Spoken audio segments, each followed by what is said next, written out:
Hello friends, मैं नीरज शुक्ला आपका हार्दिक स्वागत करता हूं अपने platform business group of commerce पे।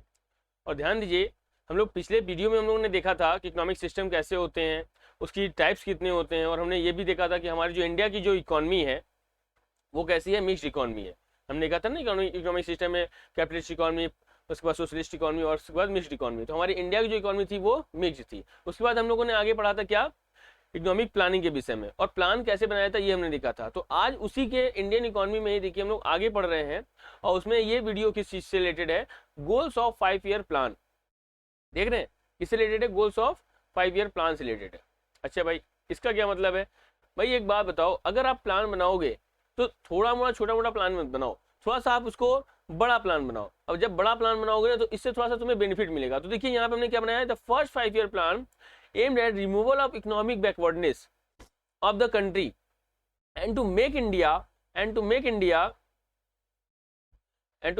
a developed economy, जिससे क्या हो जाए कि इंडिया की जो डेवलपमेंट है वो क्या हो जाए और ज्यादा बढ़ जाए। Each 5 year plan listed the basic goals of the India development. इससे क्या होगा कि हमारी जो इंडिया की जो डेवलपमेंट हो वो और बढ़िया तरीके से क्या हो जाए, बेहतर तरीके से आगे बढ़े। अच्छा, तो इसमें क्या क्या है, देखिए बेसिक इसमें क्या है, कुछ गोल्स हैं। कैसे हैं भैया? ग्रोथ, देखिए ये एक तरीके से बोला जाए, थोड़ा हम स्पेस थोड़ा छोड़ दिए थे। ये क्या है, बेसिक गोल, ठीक है, बेसिक गोल्स।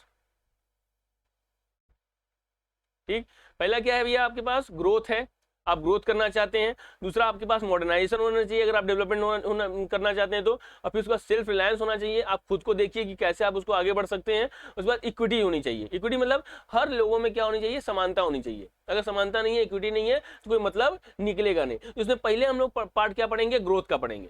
ठीक है, ग्रोथ मतलब क्या होता है जरा ये देखेंगे।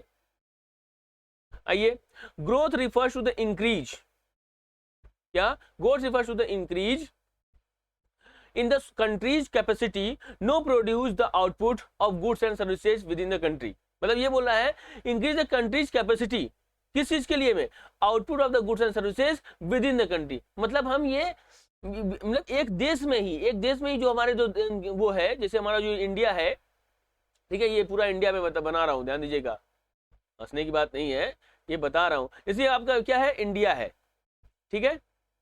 अब इंडिया में ही जब आप कुछ प्रोड्यूस करते हैं ना, तो उससे आपको पता चलता है कि कितनी आपकी ग्रोथ हो रही है, आपकी कैपेसिटी कितनी है। क्लियर है? फिर देखिए, ग्रोथ इंप्लाइज दैट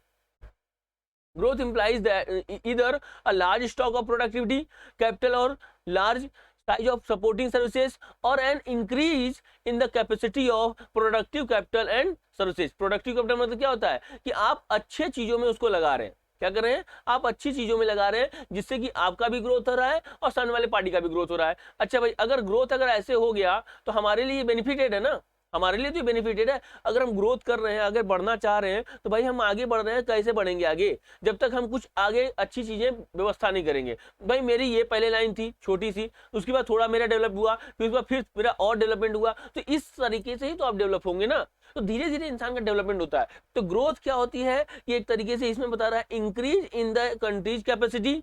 क्लियर है? उसके बाद यहाँ पे क्या हो जाएगा, implies either a large stock of productivity capital, और या तो फिर large size of supporting services मिले, and increase in the efficiency of the productive capital and services. ठीक है भाई, ये बात हो गई। अब दूसरा आते हैं, क्या है, अ study is increase in the gross domestic product.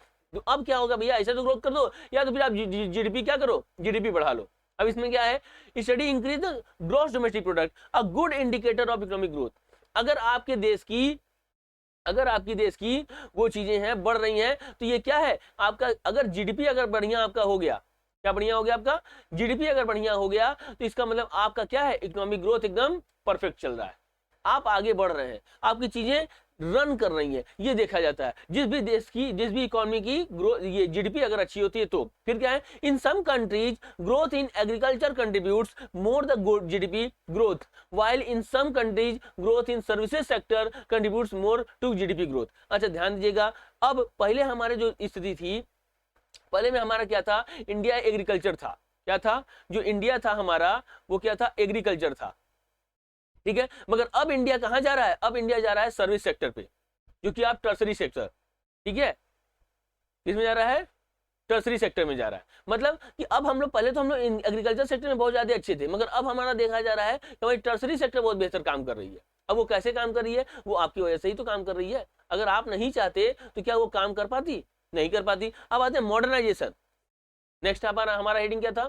देखिए, ये था ना, पहले ग्रोथ हो गया था, अब ग्रोथ हम लोग पढ़ लिया, अब मॉडर्नाइजेशन। अब हमें क्या चाहिए? थोड़ा सा वर्तमान परिधि जो थी, जो हमारी, जो हमें अब मॉडर्न बनना पड़ेगा। कैसे मॉडर्न पड़ेगा जरा देखिएगा। मॉडर्न का मतलब ये नहीं कि बहुत बढ़िया कपड़ा पहने तो हम मॉडर्न हो जाएंगे, ये मतलब नहीं है। मॉडर्नता का मतलब होता है कि आपकी हर चीजें एकदम एक जाई वे में होनी चाहिए, आपकी जो लिविंग स्टैंडर्ड है वो थोड़ा सा बेहतर होनी चाहिए। देखिए यहाँ पे बता रहा क्या, modernisation is needed to raise the standard of living.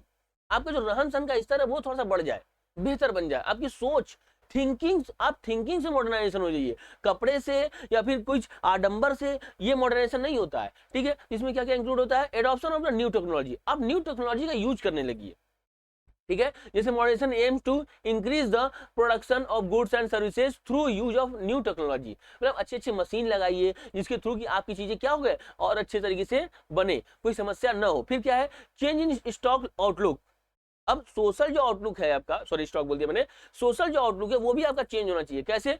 Modernisation also require change in social outlook, जैसे सच एज जेंडर एम्पावरमेंट और providing equal rights to women. अब एक बात बताइए, एक आदमी है, ठीक है, उसको भी उतना ही आप इज्जत दीजिए जितनी एक औरत को दीजिए।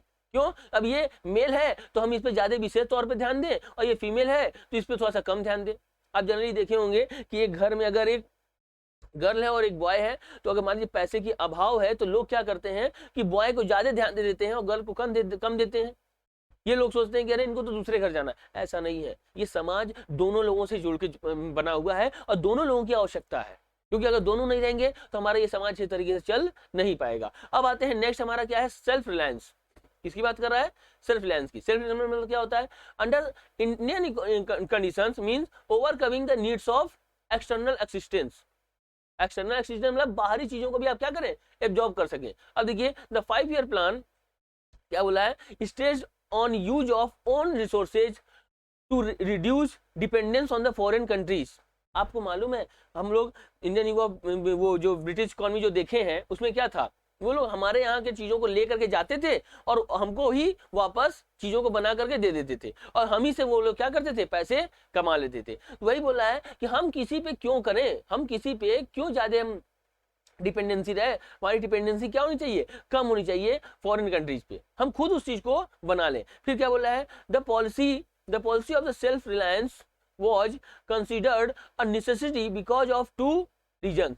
क्या क्या है भैया? पहला रीजन क्या है? टू रिड्यूस, एक मिनट, ये देखिए, ये बोल रहा है टू रिड्यूस फॉरेन डिपेंडेंस। सही बात है, फॉरेन डिपेंडेंस क्या हो गया आपका? बन गया। फिर क्या बोला है? टू अवॉइड फॉरेन इंटरफेरेंस, मतलब क्या होना चाहिए? फॉरेन इंटरफेरेंस भी आपका क्या हो जाएगा? अवॉइड करना चाहिए। मतलब कोई तो आपको क्यों साथ देगा, आप खुद ही पे इतना ज्यादा बढ़िया रहो कि आपको कोई दूसरे की जरूरत पड़े ही ना। क्या? आपको दूसरे की जरूरत पड़े ही ना। अगर आपको दूसरे की जरूरत है, अगर आप नहीं देखेंगे तो ज्यादा अच्छा रहेगा ना। फिर बोला है equity aims to ensure that every Indian should be able to meet his or her basic needs. देखिए, इक्विटी का एम्स मतलब क्या होता है? अभी तो हमारा जो नेक्स्ट हेडिंग था इक्विटी। इक्विटी का मतलब समानता रखिए ना, आप किसी को ज्यादा मत दीजिए, एकदम नॉर्मल रखिए। कोई समस्या भी होती है तो उस चीज को, जैसे फूड में, हाउस में, एजुकेशन में, हेल्थ में, रुकिए थोड़ा सा इसको हाईलाइट कर दें और अच्छे से दिख जाएगा आपको।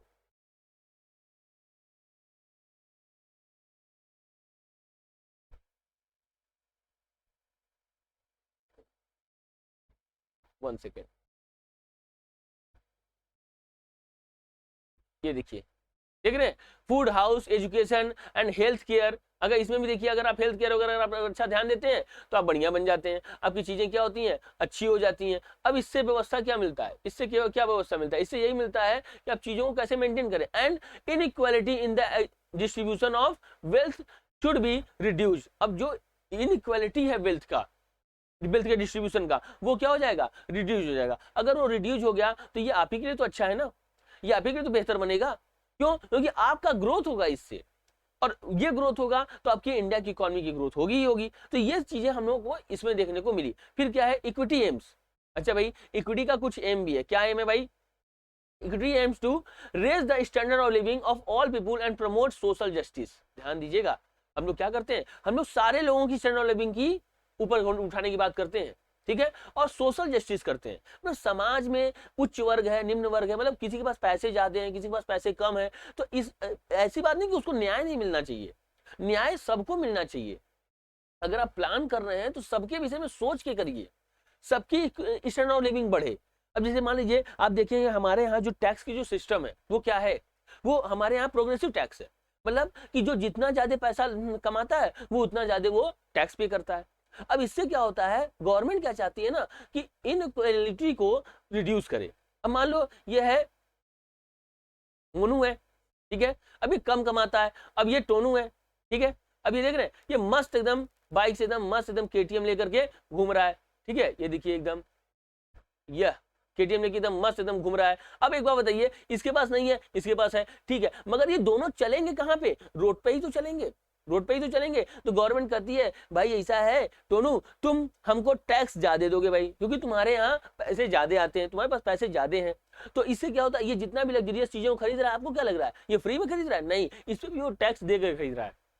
आप जानते हैं ना हमारे यहाँ क्या है, दो सिस्टम है, एक तो है आपके पास क्या डायरेक्ट टैक्स, एक है इनडायरेक्ट टैक्स, है ना।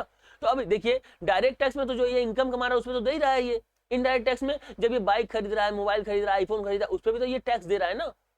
तो देख तरीके से मोनू बहुत ज्यादा ही टैक्स दे रहा है, और जिसके कारण कि ये टोनू को भी क्या कर रहा है, सॉरी ये मोनू था ना, ये मोनू था, ये मोनू था और ये टोनू था।